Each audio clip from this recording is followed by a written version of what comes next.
Ciência no rádio. Fenômenos no ar. MEC-AM em parceria com o Observatório Nacional. Dizem que agosto é mês do desgosto. Pois é, aconteceu em 13 de agosto de 1930 no Amazonas. Queda de bólidos, amigos e amigas do nosso Todas as Vozes, quadro Ciência no Rádio, essa parceria entre o Observatório Nacional e a nossa MEC-AM. Vamos falar sobre esse assunto com o pesquisador do Observatório Nacional, Ramiro de la Reza, pesquisador na área de astronomia, integrante da equipe do ON, do Observatório Nacional, nosso parceiro aqui nesse quadro. Professor, muito obrigado pela gentileza, professor Ramiro. E vamos juntos então conversar. Nada. Vamos conversar. Primeiramente, explicar para os ouvintes o que são exatamente os bólidos. Olha, os bólidos podem ser de dois tipos. Tem os bólidos duros, que são materiais feitos de rocha dura, com densidade elevada, e os corpos, vamos a chamar de moles, com uma densidade mais baixa. Agora, os dois são perigosos, os dois podem cair qualquer dia. Não, em primeiro lugar, os corpos rochosos podem cair qualquer dia, qualquer hora. No entanto, os corpos menos densos ter datas marcadas, ok? Então, a probabilidade de queda de algum dos bólidos é inversamente proporcional ao tamanho. Quanto maior o tamanho, menor a probabilidade. Quanto menor o tamanho, maior a probabilidade, e ao contrário, quanto maior o tamanho, menor a probabilidade de queda. Por quê? Okay? Por quê? Por que quanto maior o tamanho, menor a probabilidade? É uma questão probabilística. É simples, evidente. A Terra está sendo bombardeada o tempo todo por corpos minúsculos. As partículas relativamente pequenas que produzem o fenômeno conhecido como estrela cadente, são corpos pequenos que estão caindo continuamente e são queimados pela atmosfera. Agora, um corpo enorme cai muito raramente, e felizmente, porque senão a civilização não existiria. Por exemplo, os grandes bólidos que acabaram com os dinossauros, são corpos enormes, só caem em períodos de centos de milhões de anos, ok? São sinônimos ou são diferentes, asteroides e bólidos? Não, bólido é um termo geral para qualquer corpo. Asteroides são corpos rochosos. Agora, o que eu vou falar do fenômeno que você mencionou de 1930 é um corpo de densidade baixa, chamado mole, porque eu considero que é um pedaço de um cometa. Então, tem dois tipos, como eu falei. O corpo rochoso pode cair qualquer hora, qualquer dia, imprevisível, mientras que os corpos menos densos ter datas marcadas, se você quiser, tem data em épocas. E por isso que o 13 de agosto de 1930 é uma data super especial. Agora, eu vou falar por que essa data é especial. A Terra, quando dá uma volta em volta do Sol durante um ano, nos dias 12 e 13 de agosto, passa pelo caminho de um cometa conhecido, que se chama Swift-Tuttle, que está também girando em volta do Sol, mas em uma órbita perpendicular à órbita do plano dos planetas, ou seja, da Terra.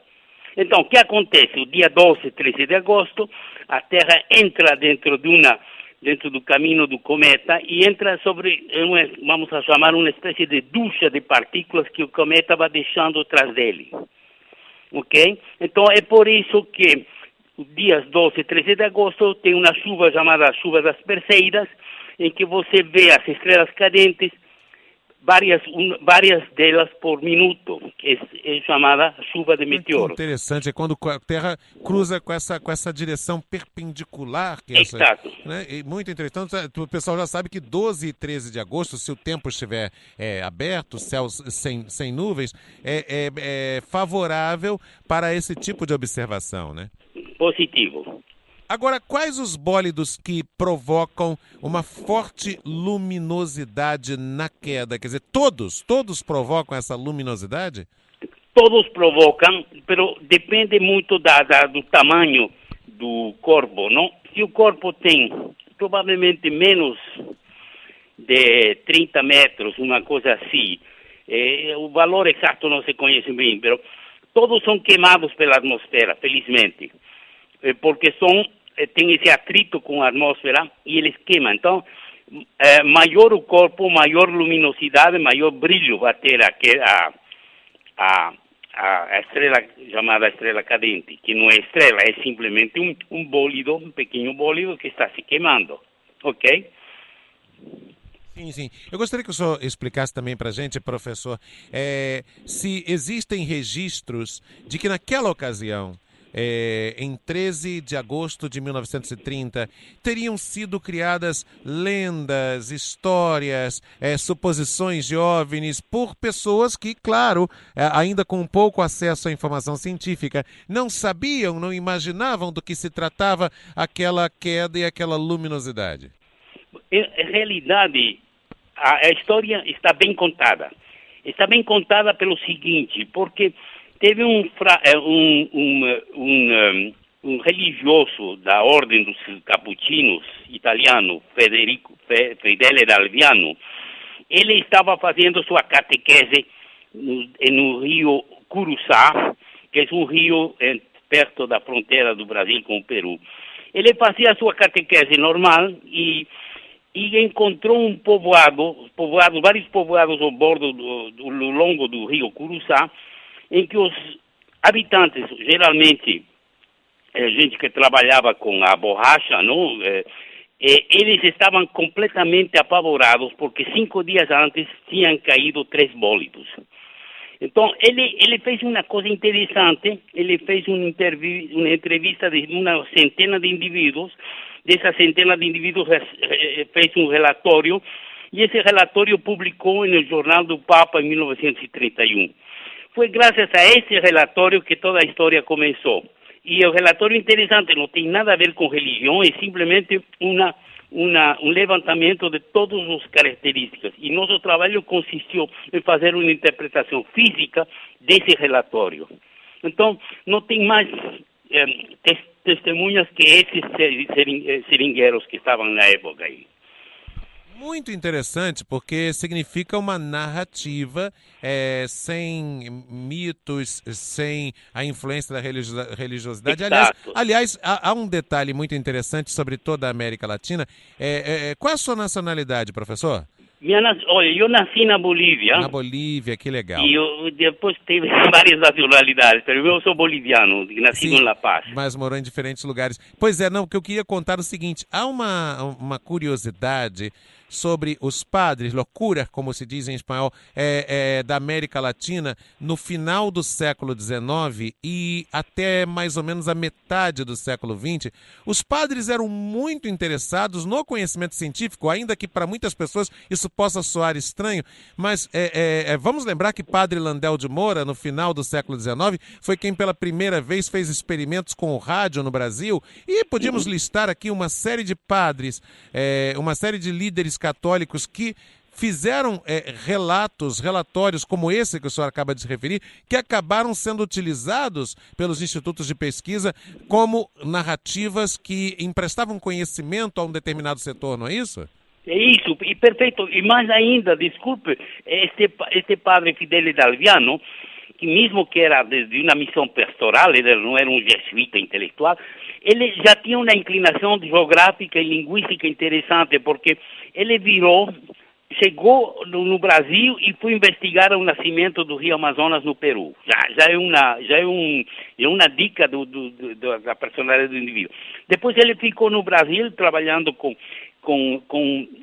os índios ticuna e publicou vários artigos sobre os costumes deles e produziu um livro de gramática ticuna também. Então, a pessoa é super, super respeitável do ponto de vista intelectual, não? Outros padres também fizeram grandes trabalhos, efetivamente, como você citou.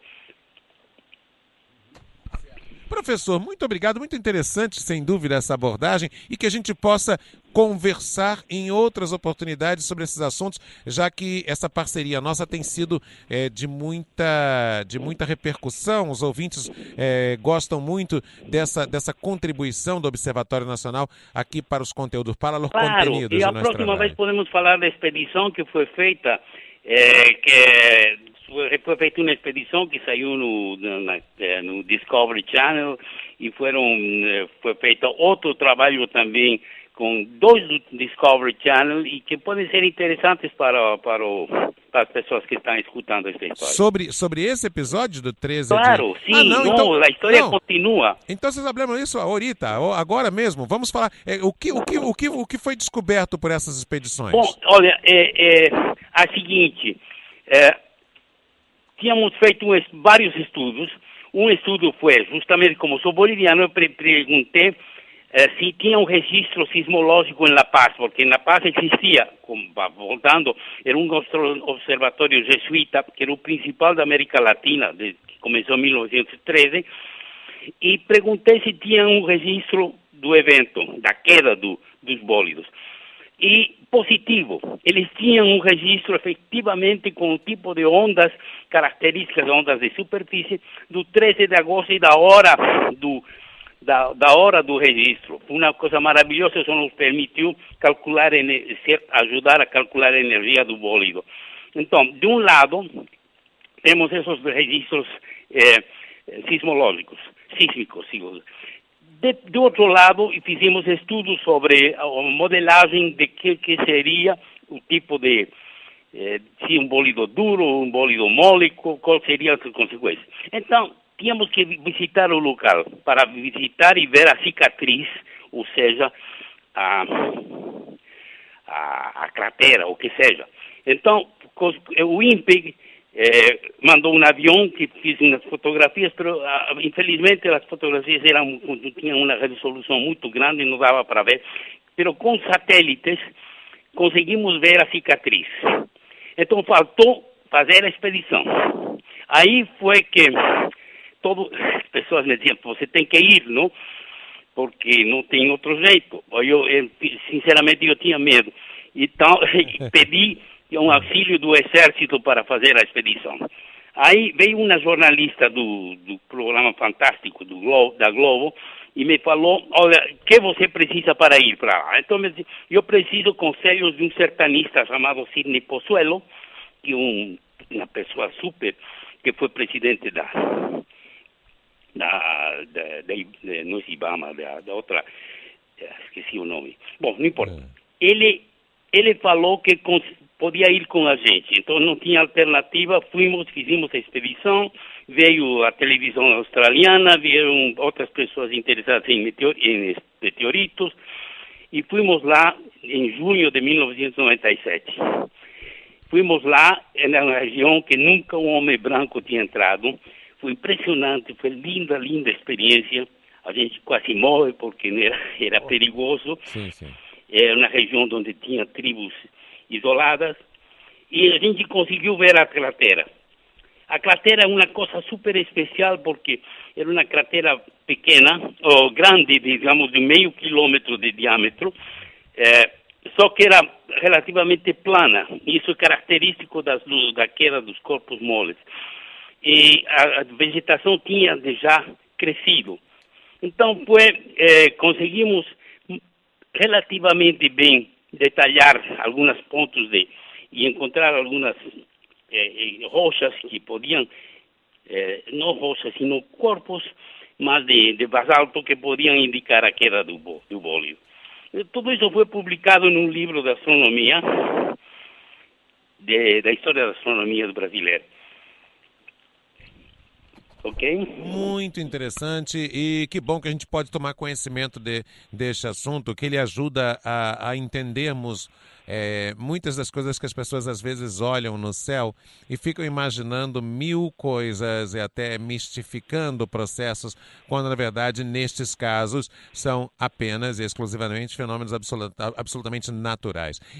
E quando eu digo aqui que o slogan do nosso quadro é Ciência no Rádio, porque fenômeno é natural. Essa parceria com o Observatório Nacional. Professor, muito obrigado pela gentileza, um grande abraço, tá bom? Perfeito, um grande abraço, Marco Aurélio. Ha sido um honor, quer dizer, foi uma honra conversar com o senhor. Conversamos ao vivo com o professor Ramiro de la Ressa, pesquisador da área de astronomia do Observatório Nacional, nessa parceria que veio para ficar. Ciência no Rádio.